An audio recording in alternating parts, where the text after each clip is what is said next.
여러분 잘 아는 대로 성경은 모두 66권으로 묶여 있습니다. 그 중에서 시편이라는 것이 우리말 성경은 조금 묶어서 써놔서 그렇지만 성경 전체의 분량이 5분의 1이나 됩니다.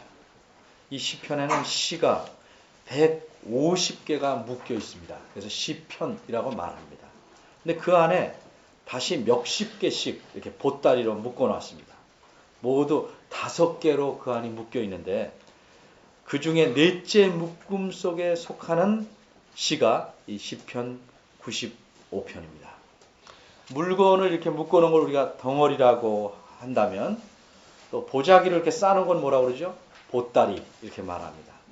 글도 한꺼번에 쫙 쓰는 게 아니고 조금 쓰고 자르고 또 쓰고 자르고 그럽니다. 이걸 우리가 문단 혹은 단락 이렇게 말합니다. 시도 이런 단락이 있는데 시에서는 이런 단락을 련이라고 합니다. 련 혹은 연 이렇게 말합니다. 이 련, 시의 단락은 비슷한 말로 시작하거나 비슷한 말로 끝나거나 아니면 아예 색다른 내용을 담고 있어서 구별해낼 수가 있습니다. 제가 동시를 하나 읽어볼 텐데 그거 보면 한 련이 4줄씩 돼 있어요. 4줄씩. 근데 한 줄에 2글자, 3글자, 6글자, 7글자 똑같이 2련으로 되어 있어요. 이 시를 들으면 여러분이 그 산골에 맑게 흐르는 물을 생각할 거예요. 이 시 제목이 산골물이에요. 산골물. 한번 들어보세요. 줄을 바꿀 때마다 제가 잠깐 쉴 테니까 줄 바꾼 것인 걸 아시면 됩니다. 하도 맑아서 가재가 나와서 하늘 구경합니다. 뭐 보이는 것 같아요? 네, 맑은 물 속에 가재가 나와서 뻔히 보이잖아요. 둘째어는 하도 맑아서 햇빛도 들어가 모래알을 햅니다. 이거 읽고 맑은 물이 떠오르면 굉장히 시감이 좋은 사람이고 뭐 저래 이런 사람은 절을 하면서 많이 배워야 돼요. 시라는 거는 이게 어떤 느낌을 주고 그걸 잘 들으면 거기서 말하는 그림이 머릿속에 싹 그려져야 된단 말이죠. 근데 성경의 시는 그런 그림을 그리라고 하는 게 아니고 뭘 중요한 걸 가르치려는 거예요. 자, 그래서 오늘 시편 95편 11절이나 되는데 빨리빨리 좀 우리가 분석을 해보겠어요. 우선 처음이 뭐라고 시작되죠? 오라 우리가 여호와께 노래하며 쭉 나가서 즐거이 부르자. 그리고 2절까지 가고 3절에 대저. 그래서 대저.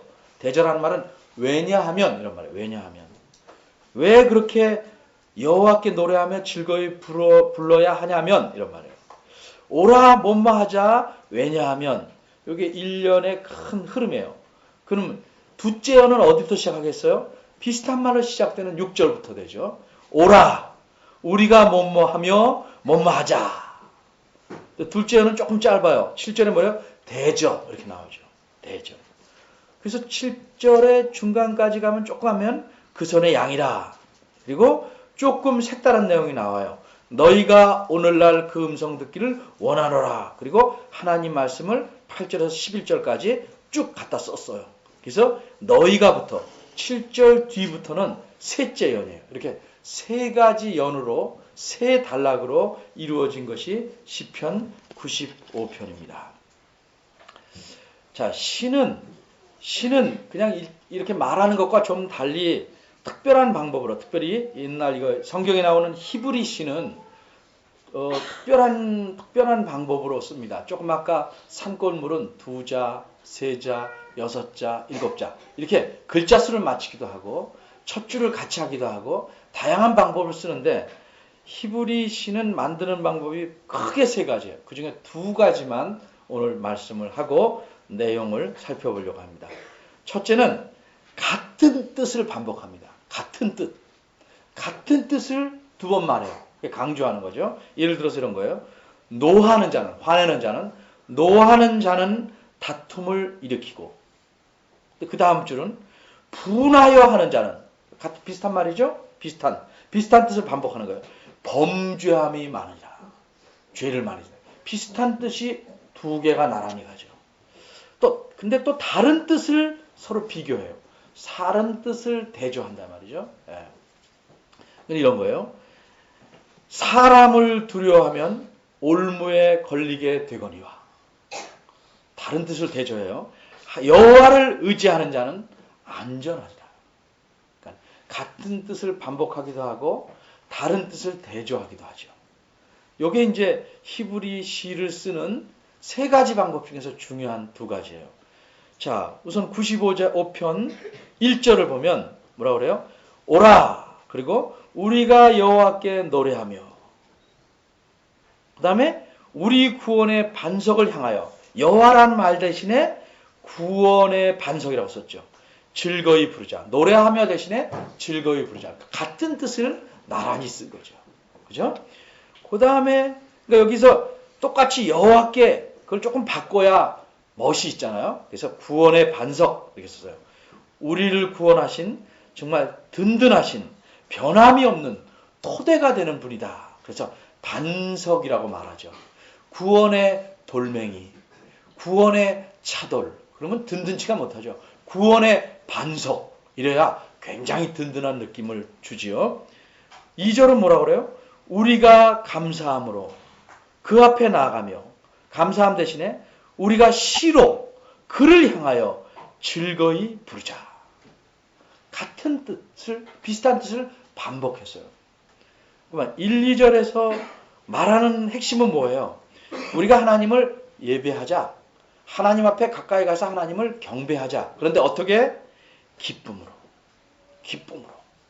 말로만 기쁨이 아니고 정말 감사함으로, 찬양함으로, 시로 우리 기쁨을 표현하면서 그분 앞에 나가서 그분을 예배하자 하는 게 이 1, 2절의 내용이에요.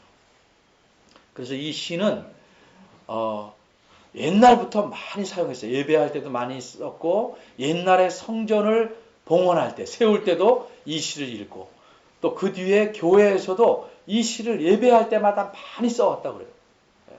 예배할 때 어떤 태도로 예배할지, 어떻게 하나님 앞에 나아가야 될지를 잘 설명해주고 잘 그려놓은 시기 때문에 이 시를 많이 애송했다고 그래요. 그러면 이렇게 기쁨으로 하나님께 나가서 하나님을 예배할 이유는 무엇일까? 3절에 말해요. 3절. 대적. 왜냐하면 여호와는 크신 하나님이시요 모든 신위의 크신 왕이시기 때문이다. 여호와는 조그만 신이 아니고 위대하신 하나님입니다. 위대하신 신이요 위대하신 왕이에요. 네. 모든 신들 위에 더 위대하신 왕이시다. 물론 성경에서 다른 신들이 진짜라고 인정하지 않아요. 다른 신들이라는 건 자연을 섬기는 거예요. 자연. 무슨 큰 돌멩이를 섬기고 아이고 바위신이요. 아니면 무슨 큰 나무를 심어놓고 그런다든지, 아니면 조각을 만들어서 사람이 만들거나 자연물을 사람들은 섬기죠. 그 사람들이 하는 방식으로 그걸 신들이라고 할지라도 그 신들은 코가 있어도 냄새도 못 맡고, 성경이 말하죠. 귀가 있어도 듣지 못하고, 눈이 있어도 보지 못하고, 손이 있어도 아무것도 행하지 몰라요. 머리가 있어도 헤딩도 못해. 그런 걸 신으로 섬겨요. 참 우리나라 사람들도 참 답답해요. 무슨 건축할 때마다 돼지 머리 잘라놓고 그 돼지 입에다가 돈 물리고 절하고, 많이 배웠다는 사람도 그렇게 하고 못 배웠다는 사람도 그렇게 하고 다 그렇게들 살아. 너무 우습잖아요. 그거 나올 때마다 너무 우스워요. 돼지 입 벌리고 돈 넣는 거 앞에서 절을 해요. 그럼 돼지가 입에서 꺼내서 돈이라도 주나요? 아무것도 못하고 그냥 웃고만 있는데, 또 껍질은 다 벗겨가지고 허리멀건 해가지고 돼지가 지켜주는 거 아니죠. 내년은 무슨 돼지 해다. 뭐가 돼야 돼지지. 그런 거에 연연해서 산다 이 말이죠. 어쨌든 사람들은 그거를 신이라고 신나서 섬겨요. 그렇다 할지라도 그런 신들 위에 뛰어난 왕이다. 왕은 뭐예요? 다스리는 거죠. 세상 모든 걸 다스리는 분이시다. 그분 앞에 그러니까 나가서 경배하고 그분을 기쁨으로 예배하고 그 앞에 나아간다. 이렇게 나아가야 된다가 설명하는 거죠. 축구 좋아하는 사람들 보면 뭐 막 독일도 쫓아가고 그러죠. 막 따라가고 또 승리하고 돌아오면 공항에 나가서 막 좋아서 막 이러죠. 그런데 왕이 싸움에서 이기고 돌아오면 백성들이 얼마나 기뻐하고 좋아해요. 옛날에 다윗이 골리앗을 물리쳤을 때 백성들이 춤을 추면서 얘기하죠. 만세, 그렇죠? 만만인을 주겠다. 그럼 그렇게 막 기뻐한다 이 말이죠. 근데 왕이 모든 걸 무찌르고 우리 구원을 이루시는 왕이 그 왕이 계신데 그 앞에 나가는데 참 얼마나 기쁨으로 나가야 되냐. 저희 중학교 때는요. 여러분은 그런 일 없어서 학생들 잘 이해 못할 거예요. 지금 생각하면 끔찍해요. 중학교 때요. 몇 학년인지 잘 생각이 안 나요. 근데 미국서 대통령이 왔어요. 닉슨인지 포든지 누군지 모르겠어요. 하여튼 대통령이 왔어요. 그러니까 학교마다 다 동원합니다. 그래서 어느 구간까지 나가서 이렇게 태극기, 종이 태극기를 다 흔들어야 돼. 이렇게. 그래야 수업을 안 해. 그러면 다 차로 맨 처음에 가. 그리고 그 현장에서 해산을 시켜. 그럼 알아서 집에 가는 거야. 근데 저희가 중학교 때 간 게 어디냐면 저 김포공항 그 앞에 양화교 있는데 거기에 염창도 말고 그쯤 어딘 것 같아요. 근데 뭐 강 따라 길이 있는 것도 아니고 영등포로 해서 한참 그렇게 갔죠. 그러니까 그런 데 한 번도 안 다녀봐서 그죠? 걸어가면 우리 집에 가는 버스를 만나겠지. 노량진 좀 지나가면 만나니까 만나겠지 하고 끝나고 나서 잠깐 그 차가 지나갈 동안 와 흔들고 그냥 걸어가는 거예요. 집에서. 이제 거기서부터 길에서부터 집에까지 걸어가는 거예요. 버스 타려고. 버스를 2번 탈 돈이 없거든요. 제가. 그러니까 한 번 타고 집에 가야 되니까 거기서부터 걷는 거예요. 그렇게 길이 멀 수가 없어요. 나 3시간을 걸었어. 3시간. 노량진에도 그 142원이 안 오는 거예요. 그러니까 한강다리 건넜어. 왜 또 그렇게 긴지. 건너서 용산 가도 안 와. 또 한참 갔어요. 삼각지 지나서 남양동까지 거의 다 가서 버스를 만났어. 그럼 옛날 학교에서 나와서 타던데 거의 다 간 거예요. 도로. 3시간을 걸었어.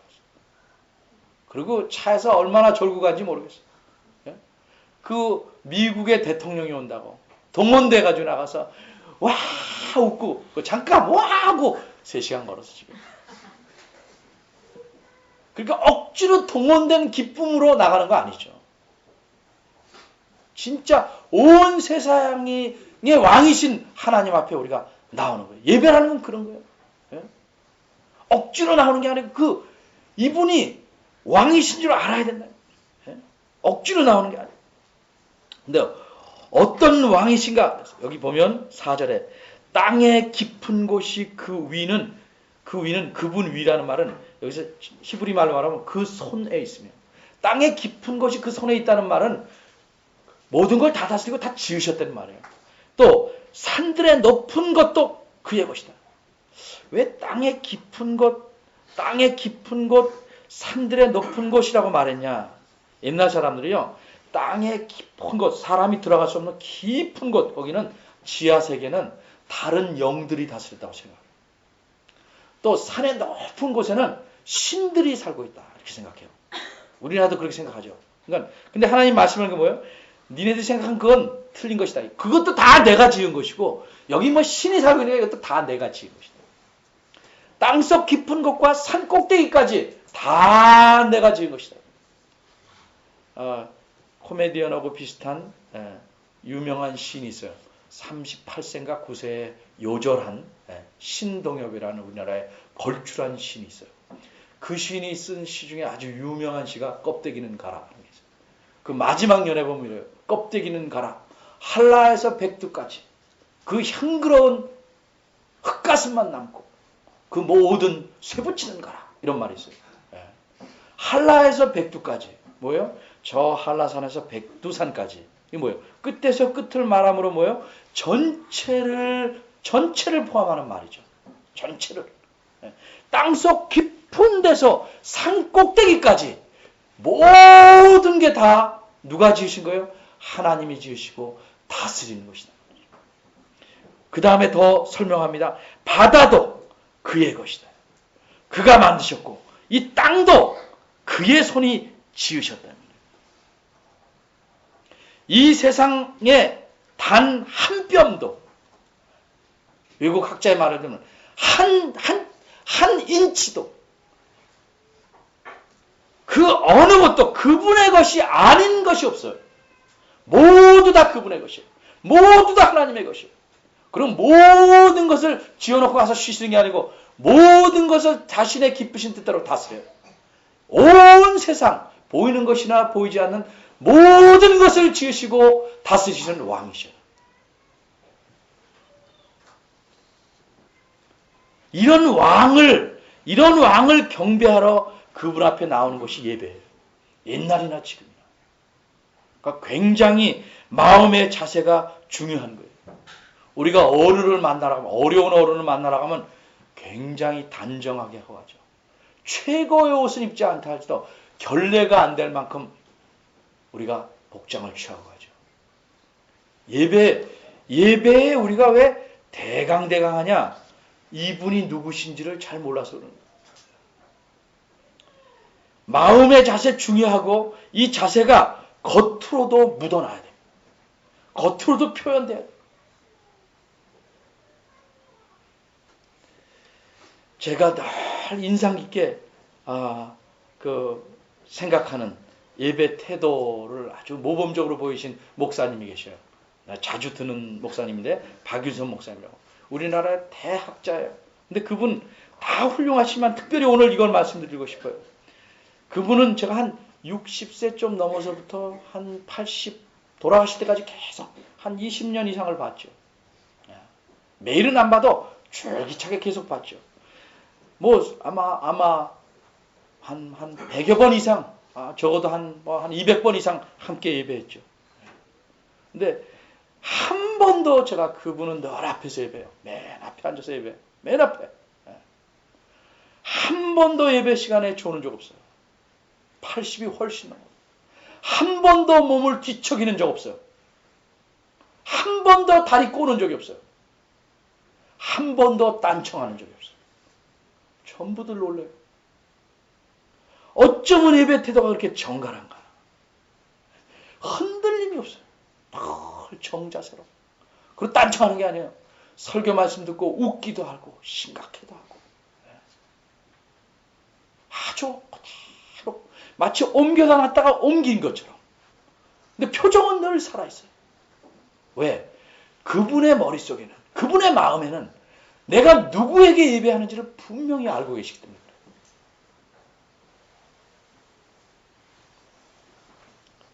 예배는 온 세상을 지으시고 온 세상을 다스리는 우리 하나님, 크신 하나님, 크신 왕, 위대하신 왕에게 드리는 거예요.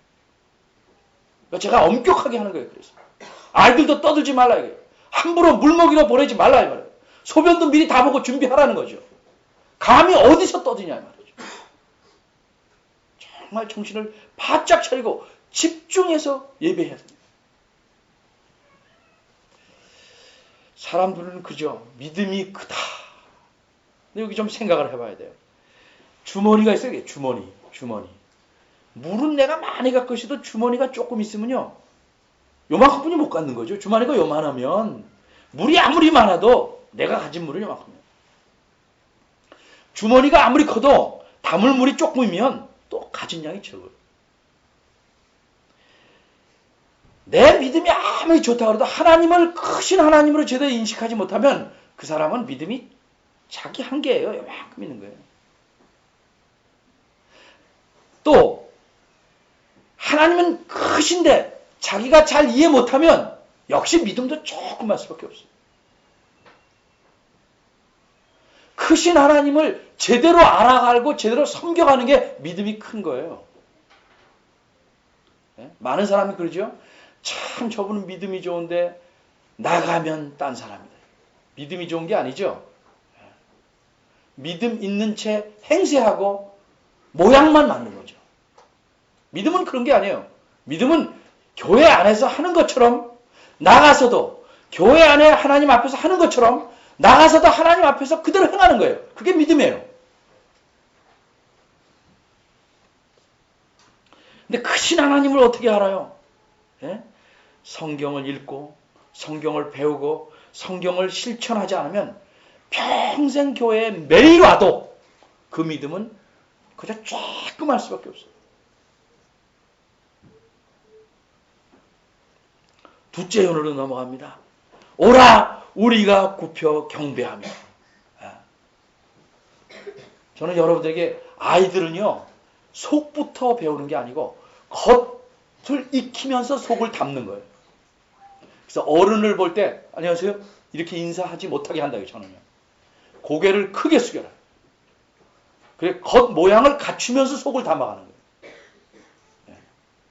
그래서 나와서 인사하게 하는 거예요. 어른을 향해서 말로만 안녕하세요 이런 건방지게 표현 못하게 한다는 거예요. 왕에게 경배하는 건요 이 옛날 히브리 사람들 그냥 옛날 사람들 그냥 땅에 쫙 엎드리고 쫙 엎드려. 최소한 높이 쓰면 무릎을 꿇는 거예요. 무릎을. 그렇죠? 우리가 굽혀서 경배하며 우리식으로 말했지만 땅에 쫙 엎드려 경배하고 여호와 앞에 무릎을 꿇자. 앞에서 1년에서 뭐라고 그랬어요? 우리가 기쁨으로 그분을 경배하자 그러면 이번은 그냥 기쁘고 까불까불한 마음으로 하는 게 아니고 그분에 대해서는 경외심으로.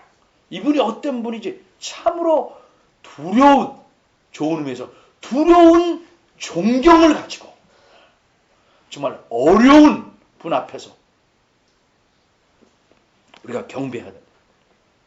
근데 여호와를 뭐라고 표현하냐면 우리를 지으신 여호와. 지으신 그러면 지어놓은 것처럼 되는데 여기서 쓰인 말은 실제는 이런 뜻이에요. 우리를 짓고 계시는 우리를 하나님의 백성으로 삼으셔서 하나님 백성 전체를 만들어 가시는 우리를 키우시고 우리를 다듬어 가시는 우리를 세워 가시는 지금도 계속 그런 일을 하시는 요새식으로 말하면 교회를 만들어 가시는 그런 여호와 그런 왕 앞에 경배를 하자 이렇게 말합니다. 경배해야 될 이유는 뭘까? 7절에 말합니다. 왜냐하면 저는 그분이 다른 나라의 왕이라 할지라도 그 왕의 위엄 앞에 무릎을 꿇을 수밖에 없는데 그분은 우리 하나님. 우리 하나님. 그분은 우리 하나님이요. 우리는 그분의 백성이에요. 여기서 많이 듣던 말이죠. 왜 이렇게 됐어요? 하나님이 우리와 언약을 맺어주셨어요. 우리는 그의 백성이요. 그는 우리의 하나님이라고 그러죠. 글쎄 여러분들 한번 생각해 보세요. 다른 사람 앞에 공손하게 인사하는 애들이 가끔 보면요. 자기 부모님한테는 함부로 돼요. 그렇게 가르치면 안 되고 자기 부모와부터 공손하게 하는 것이 바깥으로 나가야 돼요. 자기 부모에게 친밀하지만 예의는 반듯하게 공경할 줄 알아야 돼요. 부모에게. 그리고 이것이 남에게도 퍼져나가야 돼요. 근데 남에게만 잘하는 애들은 그걸 매너로 익힌 거예요. 매너. 예절로 익혔지 진정한 공경심은 그 안에 없다 이 말이죠. 자기 부모를 공경하지 않는데 어떻게 매너 이상, 예절 이상의 것을 표현하겠어요. 자기를 먹이고 살리고 입히는 부모에 대한 공경심이 없다면 그는 이미 매너를 갖춰도 짐승의 수준에 가까운 거예요. 자기 부모를 잘 공경하는 법을 먼저 가르쳐야 됩니다. 아이 때부터 가르쳐야 됩니다. 그래야 이 다음에 커서 감히 부모한테 욕을 퍼대는 애들이 생기지 않는다 이 말이죠.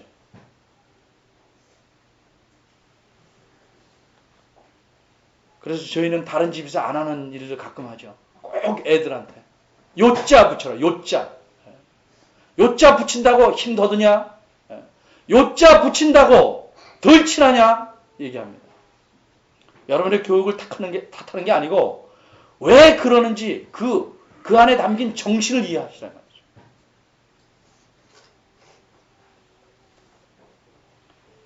그런데 우리는 그분의 백성인데 어떤 백성이냐? 뭐라고 그랬어요? 그의 기르시는 백성이다 그랬어요. 이 말이 그냥 쉽게 했는데 이거 히브리 말을 그대로 풀면요. 그분의 초지, 그분의 목장의 백성이다. 무슨 말이냐면 그분이 양들에 비유한 거죠. 양들은 그 목초지에서 잘 먹죠. 그분의 목초지 안에 있는 양들이다 이 말이에요. 모든 필요한 것들을 공급해 주는 그 안에서 먹고 마시고 다 할 수 있는 그 목초지 안에 있는 양이다 이 말이죠. 하나님이 우리 하나님이라면, 우리를 양으로 비유한다면 목초지 안에 늘 양이라 이 말이죠. 그분께서 모든 것을 공급해 주는 그런 공급함을 받는 백성이요. 또 하나 다른 표현은 그 손의 양이다. 그 손의 양이다. 이게 무슨 뜻일까? 넌 내 손에 딱 걸렸어. 이럴 때 내 손. 손은 비슷한데 이 말은 이런 뜻이에요. 하나님을 목자에 비유한 거예요.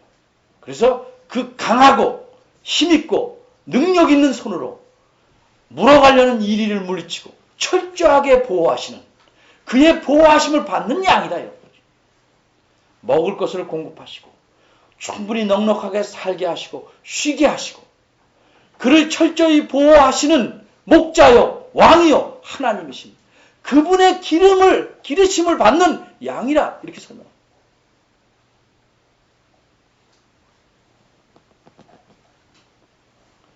그러니 그분 앞에 기쁨으로 나가고 그분을 경외함으로 나가서 경배하자. 이런 하나님에 대한 생각이 분명하지 않으면 우리 예배가 우리의 삶이 그분 앞에서 그렇죠? 진지하고 신실하고 정말 합당하지 못하죠. 아이들 가끔 보면 요새는 저도 귀찮아서 좀 말 안 하는데 인사하려면 제대로 하든지 안 하면 말든지 손에 손 딱 넣고 안녕하세요. 그럼 저는 속으로 안 받은 걸로 쳐요. 그건 인사가 아니다. 주머니 손 딱 넣고 제대로 하려면 인사를 제대로 해야죠. 그게 인사다운 거 아니에요? 하나님에 대해서 우리가 경배를 제대로 해야죠. 기쁨으로, 경외함으로. 지금 1년과 2년에 나타난 생각은 뭐예요? 하나님은 우리의 크신 하나님이다. 그분은 온 세상을 다스리는 왕이시다. 땅과 하늘과 바다를 지으신 창조자시다. 근데 그분은 우리를 기르시는, 우리를 보호하시는, 우리를 먹이시는, 우리를 쉬게 하시는 목자시다. 놀라운 생각을 가르쳐줍니다.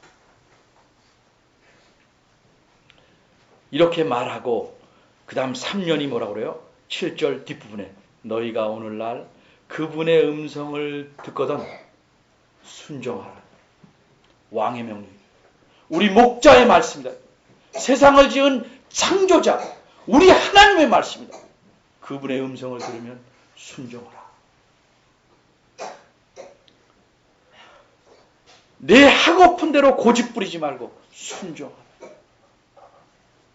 건전한 생각을 가진 부모의 말도 순종하면 참 복된 것이고 많은 유익이 있는데 하나님의 말씀에 순종해서 잘못되는 거 있을까요?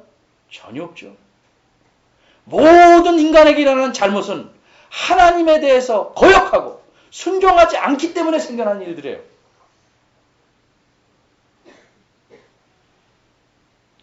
그러면서 하나님이 하신 말씀 자체를 이 시편을 기록한 사람은 인용해와요. 이게 8절에서 11절이에요. 그래서 맨 끝에 뭐뭐 하였도다 이렇게 인용해와요. 하나님이 뭐라고 말씀하셨는가? 8절부터 보면 너희는 마음을 강팍하게 하지 말라. 이거는 완고하게 고집스럽게 만들지 말라. 하나님 말씀이 이렇게 해라 그러면 따라야죠. 그 말씀을 듣고 자기가 계산을 하고 있어요. 자기 생각으로 안 될 것 같으면 안 해. 우리 아이들 키워보면 잘 알죠. 손에 갖고 있는 과자 줘라. 쟤 좀 줘라. 안 주죠. 안 줘요. 아무리 생각해도 이거 주면 나 먹을 게 없어. 그럼 안 주죠. 미련한 애예요. 똑똑한 애는 줘요. 왜? 부모가 이렇게 줘봤더니 2개 또 주거든 나중에. 그걸 아는 거죠. 근데 그걸 몇 번 겪어도 끝까지 안 주는 애들이 있어요. 미련을 못 벗습니다. 그 미련함에 늘 미련을 두는 거야. 사람이 그렇게 사는 사람이 굉장히 많아요. 자기 살아온 행로를 살펴보세요. 어떻게 할 때 복을 받고 어떻게 하나님이 기뻐하시고 어떻게 채워주시는가를 잘 보라 이 말이에요. 그걸 다 겪어도 그의 말씀에 순종하지 않는 거죠. 하나님 뭐라고 말씀하세요? 너희는 무리바에서와 같이 또 광야의 마사에서 있었던 그날처럼 너희 마음을 강팍해 하지 말라. 이게 무슨 얘기냐? 무리바라고 말하는 것은 처음에 이스라엘 백성이 애굽에서 쭉 나올 때 광야에 들어왔어요. 그 첫 해에 르비딤이라는 곳에 있는데 물이 없어요. 광야인데. 그러니까 하나님 우리 목마릅니다. 물을 주십시오. 이러면 될 거예요. 근데 뭐라고 말했냐면 왜 우리를 죽이려고 끌고 왔냐. 짐승도 다 목말라 죽겠는데 물 안 주고 뭐하냐. 배고프면 부모님한테 밥 좀 차려주세요. 그러면 되는 거예요. 시간이 됐는데 밥도 안 차려주고 엄마가 뭐 하는 거냐. 이러면 싹수 없는 애죠. 근데 이거를 더 넘어서서 이렇게 생각했어요. 우리한테 물을 주시면 하나님이 우리와 함께 있는 것이고 물을 안 주시면 하나님이 우리와 함께 있는 것이다. 그러니까 하나님을 시험하는 거죠. 네가 물을 주냐? 그건 우리 하나님이고 안 주면 우리 하나님. 맞히는 거예요. 엄마가 제 시간에 밥을 주면 친모고 제 시간에 밥을 안 주면 계모다. 그걸로 시험하려는 거죠. 그리고 하나님에 대해서 원망을 합니다. 하나님이 굉장히 화를 내셨어요. 물을 주셨죠. 우선 살려야 되니까. 그렇게 시작한 원망이 계속해서 이제 마지막 해예요. 마지막 해. 40년 마지막 해는 40년이 지나면 하나님이 자기네들을 먹이신 일을 잘하잖아요. 지난번 제가 얘기했죠. 광야에서 매일 만나와 메추라기 필요할 때 주시고 물도 주시고 그걸 40년 동안 겪었잖아요. 마지막 때쯤은 굉장히 성숙해야 될 거 아니에요. 가데스라는 곳에서 다시 똑같은 말을 하는데요. 우리를 이 광야에서 죽이려고 데리고 왔느냐. 하나님은 도대체 뭐 하는 분이냐. 우리가 애굽에 있었으면 잘 먹고 잘 살 텐데 여기 나와서 고생한다. 그러니까 하나님이 그들을 건져내신 것조차도 부인하는 거죠. 이런 거예요. 애가 태어나서 자기한테 잘할 땐 아유 고맙습니다. 그러다가 좀 어려운 일이 생기면 왜 내가 이 집에 태어나가지고 말이야. 그런 거고 똑같은 행동이죠. 그러니까 하나님이 뭐라고 그래요? 너희들이 그렇게 강팍해한다. 쭉 봐왔으면 하나님께 구하면 주신다. 필요하면 주신다. 때 맞춰 주신다. 믿어야죠. 근데 이들은 그렇게 하지 않았다. 9절에 그때 너희 열조가 너희 조상들이 나를 시험하며 나를 탐지하는 말은 떠봤다 말이야. 떠보고 그랬다. 나의 행사를 보았단 말은 내가 한 일을 다 보았음에도 불구하고 이런 말이에요. 내가 너희들에게 행한 일을 다 봤음에도 불구하고 계속 떠보고 시험하고 원망하고 그렇게 해야 돼. 그러니까 하나님께서 뭐라고 그랬어요? 내가 40년을 보니까 이건 정말 기가 막히단 말이에요. 그 세대, 그 출애굽한 그 어른 세대 때문에 세대로 인하여 근심했단 말은 히브리 원뜻은 그 세대를 혐오하였다는 뜻이에요. 혐오. 무척 싫어했다. 이럴 수 있냐. 내가 자식을 먹이고 입히고 다 했는데 혹 어려워서 용돈을 못 주니까 정말 내 부모요. 부모라면 이럴 수 있어. 계속 이런 식으로 한다면 정말 미움덩어리죠. 하나님이 표현하는 게 인간적인 표현. 그 세대를, 그 백성을 내가 혐오했다. 그리고 뭐라고 판단을 했어요? 이 사람들은 그 마음이 미혹된 백성이다. 미혹됐단 말은 마음이 지 하고 싶은 대로 여기저기 떠돌아다닙니다. 방황한다는 말이에요. 마음이 하나님 말씀을 따라가는 게 아니고 지 가고 싶은 대로 욕심에 따라 여기저기 마음대로 돌아다니는 거예요.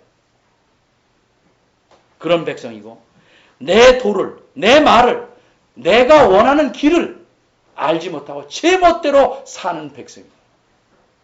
그러니까 내가 노하여 맹세하기를 저희는 내 안식에 들어오지 못하리라. 그래서 이들은 가나안 땅에 못 들어가요.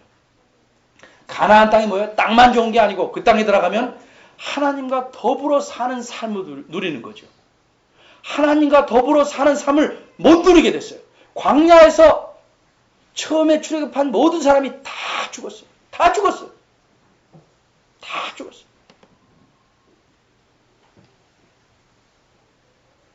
하나님이 얼마나 좋으신지, 얼마나 위대하신지, 하나님과 더불어 사는 삶이 얼마나 기가 막힌 것인지를 누리지 못해요. 지금 이 시편 95편을 쓴 사람이 지금 그 시대 사람들에게 뭐라고 그래요? 니네 조상들이 이런 것처럼 니네도 말 안 듣지 말고 순종해라 얘기하죠. 그죠? 지금 이해를 듣죠. 이 말씀을 그대로 신약성경 히브리서에서 따옵니다. 우리 히브리서로 한번 가볼까요? 신약성경 355쪽.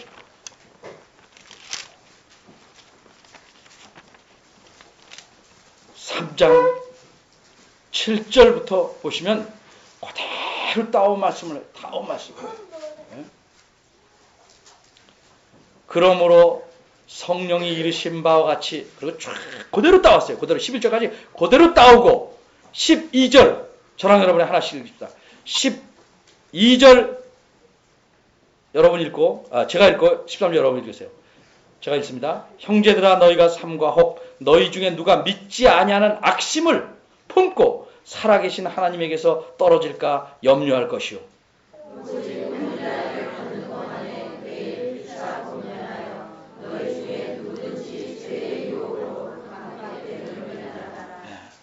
무슨 말이에요? 늘 하나님께 기쁨으로 경외함으로 나가서 그의 공급하심과 도우심을 의지하며 살아야 되는데 믿지 못하는 거죠. 자기 생활이 조금 곤고해지면 하나님을 의심합니다. 하나님을 믿지 못하는 거예요. 하나님 원망하고 불신하는 거예요. 비 올 때 우산이 필요하듯이 어려울 때 내가 가진 믿음이 진짜인지가 드러나는 거예요. 곤고할 때 내가 의지하는 의지가 정말 거품이 아닌지 드러나는 거예요. 때로는 우리에게 어려움을 주시는 건 아니고 내가 어려움을 만나면 하나님은 조금 놔두셔요. 네가 가진 믿음이 진짜냐? 내가 가진 신뢰가 참이냐? 그걸 보이고 그걸 통해서 자라나라. 우리는 어려움을 당할 때마다 하나님을 붙잡는 걸 배우는 것이고 더 튼튼해지는 거예요. 예수님을 믿고 하나님을 의지하면 모든 게 잘 되진 않아요. 결과적으로 크게 보면 다 잘 되죠. 쉽게 말하면 장기를 든다 그러면 때로는 졸도 잡혀먹고 포도 잡혀먹지만 전체적으로는 이기는 거죠. 부분적으로는 그럴 때도 있단 말이죠. 그 장기에서 이긴다 그래서 졸 하나도 안 뺏기고 마 하나도 안 뺏기고 그렇게 이기는 사람 없어요. 혹시 이거 하면 모르지만 알까기. 우리 삶이라는 건 궁극적으로 하나님의 손에 있어요. 왕이신 그분이 다스리는 거예요. 때로는 비참함에 슬픔과 어려움과 곤고에 고민에 빠질 수 있어요. 그때마다 우리가 가진 믿음이 참된 것임을 진정한 것임을 보여야 돼요. 그 믿음은 어떤 믿음이에요? 이분은 내 하나님이시다. 이분은 나의 왕이시다. 이분은 나의 목자시다. 이분이 세상 모든 걸 다스리고 내 삶을 주장하시고 우리를 부르셨으니까 끝까지 책임지신다. 이걸 믿는 거죠. 그걸 우리가 믿음이라고 그러는 거예요. 어려움이 있을 때마다 이 이스라엘의 조상처럼 또 유혹에 이끌려서 딴 데로 끌려간 사람들처럼 그렇게 사시면 안 되고 참으로 하나님을 의지하기에 힘써야 될 것입니다. 그런 여러분이 되시려면 하나님이 누구신지를 분명히 알고 반듯하게 믿어야 돼요. 힘들수록 그분을 신뢰해야 돼요. 이런 믿음의 용사가 되기를 바라는 마음으로 설교했습니다. 기도하겠습니다.